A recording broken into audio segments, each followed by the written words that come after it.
Hello everyone. ఈ వీడియోలో మనం శివరాత్రి రోజు ఎలా పూజ చేయాలి, శివునికి ఏ ద్రవ్యాలతో అభిషేకం చేయాలో చూద్దాం. అభిషేక ప్రియ.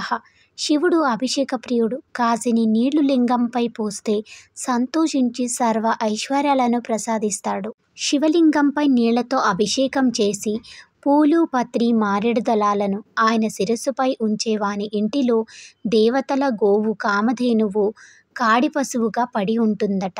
కల్పవృక్షం అనే దేవతా వృక్షం ఇంటి ఆవరణలో మల్లె చెట్టులాగా ఉంటాయట. శివార్చన, శివ అభిషేకం చేస్తే అన్ని అభిష్టములు నెరవేరుతాయి, సకల ఐశ్వర్యములు సమకూరుతాయి. నిశ్చల భక్తితో ఉద్ధరణీయుడు జలం అభిషేకం చేసినా ఆయన సుప్రసన్నుడు అవుతాడు, మన అభిష్టాలు నెరవేరుస్తాడు. అందుకే ఆయన భోళాశంకరుడు. హిందువుల అర్చన విధానంలో ఎంతో ప్రాధాన్యం కలిగిన అభిషేకానికి ఎన్నో ద్రవ్యాలు వాడుతూ ఉంటాం.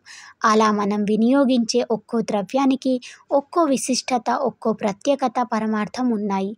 అవి తెలుసుకోవడం వల్ల నిత్య ఆరాధనలకు ఎంతో సౌకర్యంగా ఉంటుంది. మన పెద్దలు ఎంతో విలువైన ఈ సమాచారాన్ని ఇప్పుడు అభిషేక ద్రవ్యాలు, వాటి ఫలితాలు చూద్దాం. ఆవు పాలతో సర్వ సుఖాలు పొందవచ్చు. ఆవు పెరుగు అభిషేకంతో ఆరోగ్యం, బలం. ఆవు నెయ్యి ఐశ్వర్యాభివృద్ధి. చెరుకు రసం వల్ల అభిషేకం చేస్తే దుఃఖనాశనం అవుతుంది. తేనెతో తేజోవృద్ధి. భస్మజలంతో అభిషేకం చేస్తే మహాపాపహరణం. సుగంధోదకం వల్ల పుత్రలాభం. పుష్పోదకం భూలాభం. బిల్వజలంతో చేస్తే భోగభాగ్యాలు. నువ్వుల నూనెతో చేస్తే అపమృత్యువు హరణం. రుద్రాక్షదళం చేస్తే మహా ఐశ్వర్యం. సువర్ణ జలంతో చేస్తే దరిద్రనాశనం. అన్నాభిషేకం చేస్తే సుఖజీవనం. ద్రాక్షరసంతో అభిషేకం చేస్తే సకల కార్యాభివృద్ధి. నారికేల జలంతో చేస్తే సర్వ సంపద వృద్ధి. ఖర్జూర రసంతో చేస్తే శత్రునాశనం. దుర్వోదకం గరిక జలంతో చేస్తే ద్రవ్యప్రాప్తి. ధవలోదకం శివ సాన్నిధ్యం. గంగోదకం సర్వ సమృద్ధి, సంపదలు ప్రాప్తి. కస్తూరి జలం చక్రవర్తిత్వం.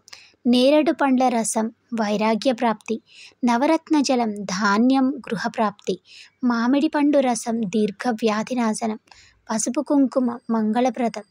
విభూది కోటి రెట్ల ఫలితం.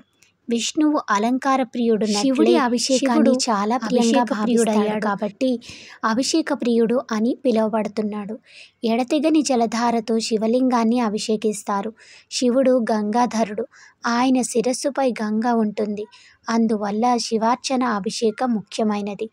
గంగాజల రూపమైనది జలం పంచభూతాలలో శివుని అష్టమూర్తులలోనూ ఒకటి. బ్రహ్మ మొదట జలాన్ని సృష్టించాడు. ప్రాణులన్నిటికీ ప్రాణాధారం నీరే.